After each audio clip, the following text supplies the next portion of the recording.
on va parler d'une chose, parce que je vois dans les commentaires, ça parle de Lyon-Paris, Lyon-Paris, Lyon-Paris. Moi, je parlais pas de ça. Le match, il est passé. Ils ont gagné. Voilà, les polémiques, ça en laisse. Le football, ça reste du football. Je suis avec le ref, en sélection. Frère, voilà, Lyon-Paname, c'est la même chose. Il n'y a pas de souci. Comment ne pas apprécier cet homme, humainement parlant? En plus d'être un grand défenseur, très grand homme aussi. On est obligé de le dire. Je regarde souvent des insights dans certains clubs, etc.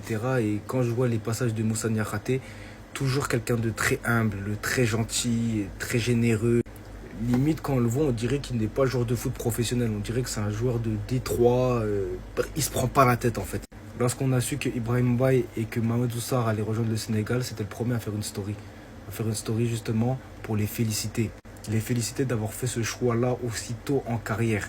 On l'a vu également dans les vestiaires de Lyon que cette année, il avait vraiment pris une autre ampleur.